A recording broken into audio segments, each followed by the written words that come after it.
Hello प्यारे विद्यार्थियों, मैं आलोक पांडे आप सभी का फिजिक्स विद आलोक में स्वागत है। अब आप लोग अपवर्तन के नियम में पढ़ेंगे आगे। पिछले पिछले क्लासों में आप अपवर्तन के बारे में जाने थे। अब आगे क्या है अपवर्तन का नियम। अपवर्तन का नियम। अब देखिए अपवर्तन का नियम क्या है।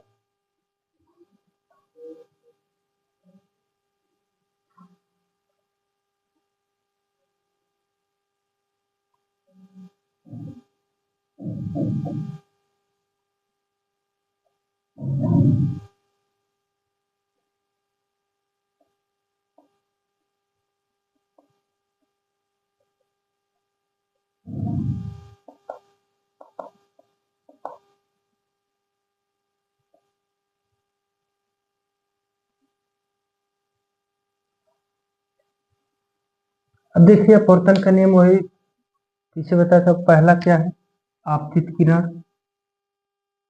आपतित किरण कामा आपतन बिंदु पर अभिलंब। आपतन बिंदु पर अभिलंब तथा अपवर्तित किरण। अपवर्तित किरण तीनों एक ही तल में होते हैं। एक ही तल में होते हैं। दूसरा नियम आपतन कोण की ज्या। आपतन कोण की ज्या तथा अपवर्तन अपवर्तन कोण की ज्या का अनुपात अनुपात सदैव नियत रहता है।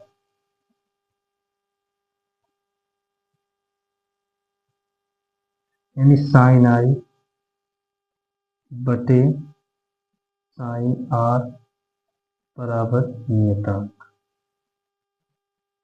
इसी को क्या कहते हैं हम स्नेल का नियम। स्नेल का नियम। इसी को क्या कहते हैं स्नेल का नियम। क्या है आपतित किरण आपतन बिंदु पर अभिलंब तथा अपवर्तित किरण तीनों एक ही तल में होते हैं। दूसरा आपतन कोण की ज्या तथा अपवर्तन कोण की ज्या का अनुपात सदैव नियत रहता है। ठीक है साइन आई बटे साइन आर, जिसे स्नेल का नियम कहते हैं। अब इसके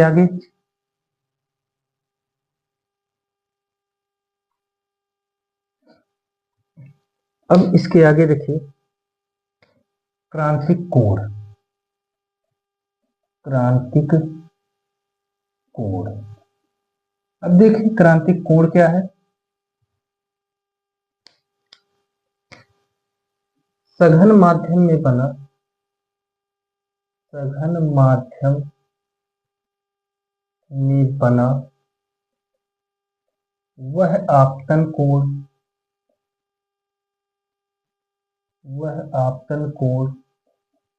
जिसके संगत विरल माध्यम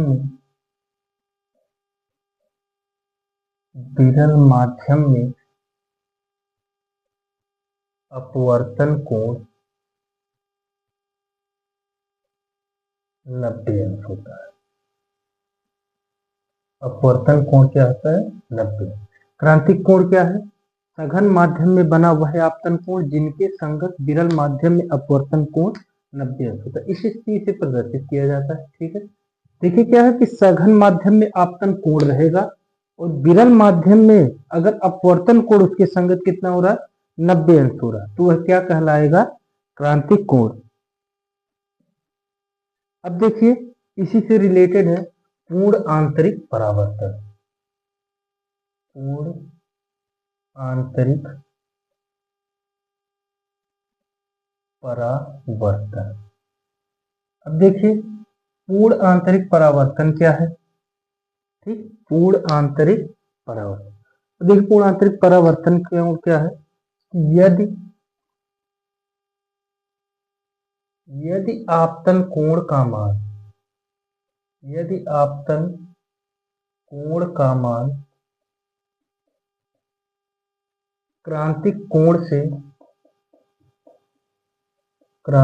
कोण से थोड़ा सा अधिक कर दें,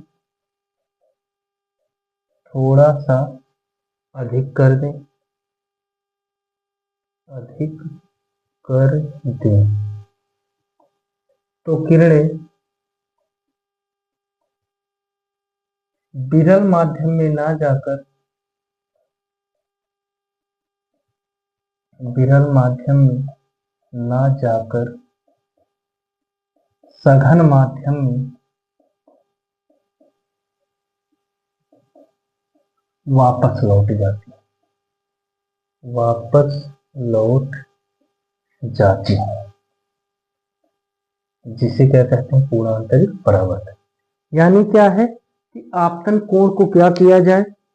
क्रांतिक कोण से थोड़ा सा अधिक कर देंगे तो प्रकाश किरण क्या होगी? विरल में ना जा करके सघन में वापस आ जाएगी। इसी घटना को क्या कहते हैं? पूर्ण आंतरिक परावर्तन। अब इसके लिए शर्त है, शर्तें। अब इसकी शर्तें दो हैं। अब देखिए पहली इसकी शर्त है आपतन कोण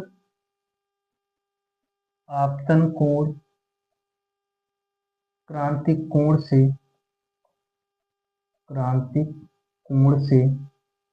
अधिक होना चाहिए, अधिक होना चाहिए। और दूसरा है प्रकाश का गमन पथ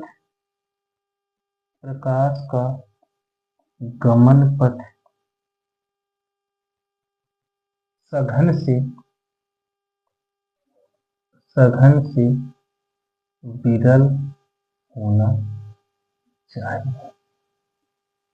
ठीक, पहले अपवर्तन का नियम क्या है?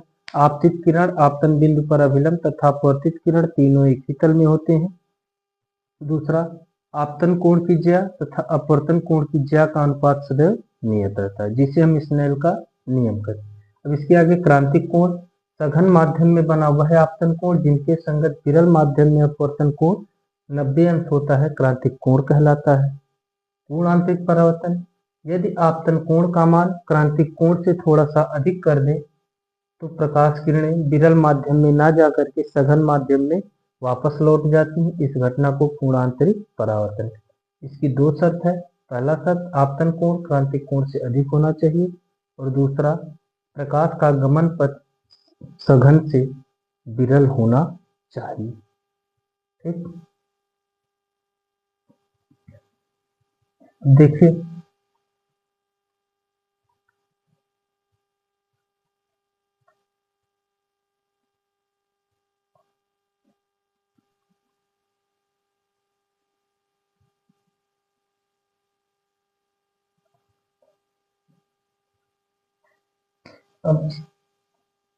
अब आगे आपका क्या है?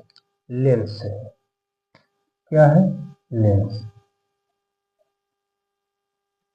लेंस।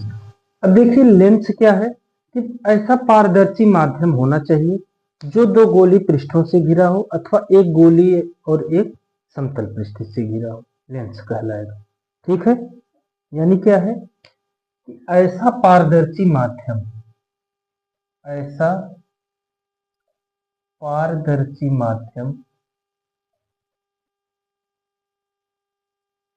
जो दो गोली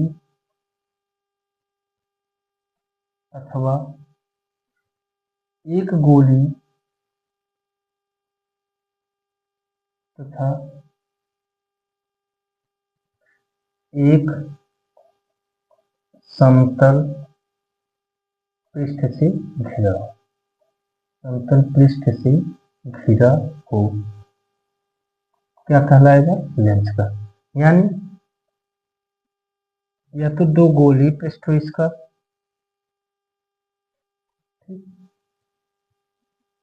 या तो एक समतल हो और एक क्या हो, गोलीय, इस तरीके से।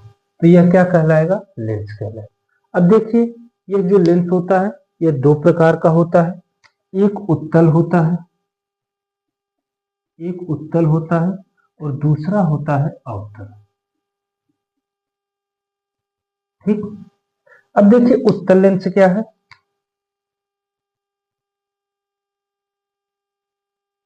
उत्तल लेंस और अवतल लेंस।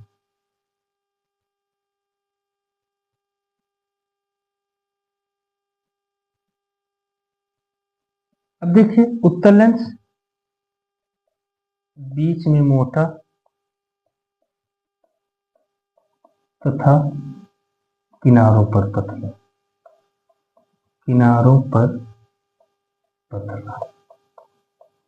और अवतल लेंस बीच में पतला, बीच में पतला तथा किनारों पर, किनारों पर मोटा।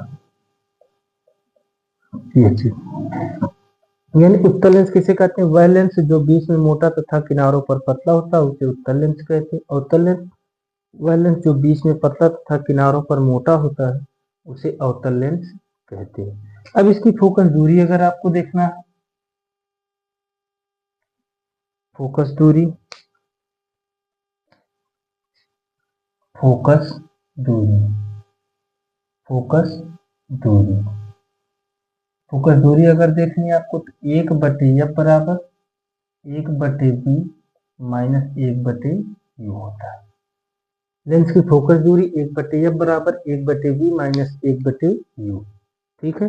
अब देखिए अगर उत्तल लेंस है, उत्तल लेंस तो फोकस दूरी धनात्मक, फोकस दूरी धनात्मक। और अवतल लेंस है, अवतल लेंस तो फोकस दूरी, फोकस दूरी ऋणात्मक। उत्तल लेंस की फोकस दूरी क्या होता है, धनात्मक होता है और अवतल लेंस की फोकस दूरी क्या होता है, ऋणात्मक होता है। ठीक है। अब इसके आगे इसकी लेंस की क्षमता होती है, लेंस की, लेंस की क्षमता, लेंस की क्षमता। ठीक है। अब देखिए किसी लेंस की क्षमता, किसी लेंस की क्षमता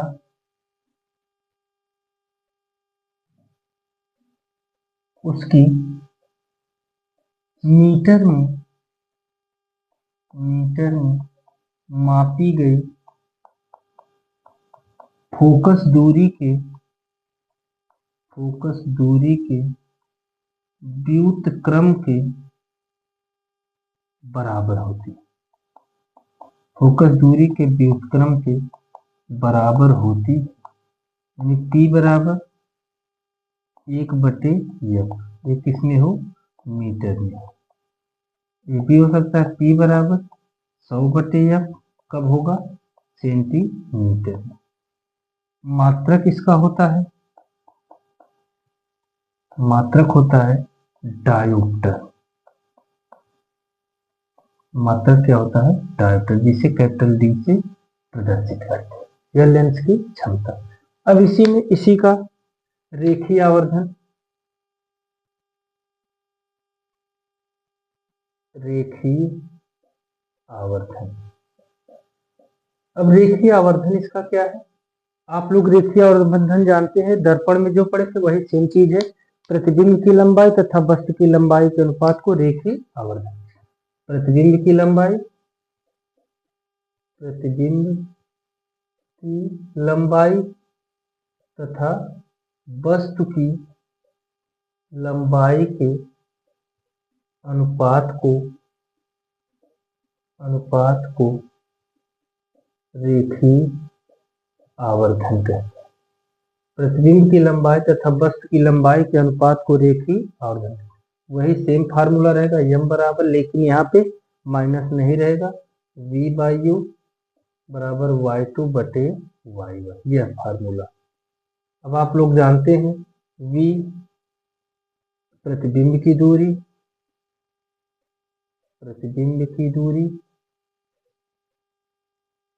u वस्तु की दूरी, y1 वस्तु की लंबाई और y2 प्रतिबिंब की लंबाई।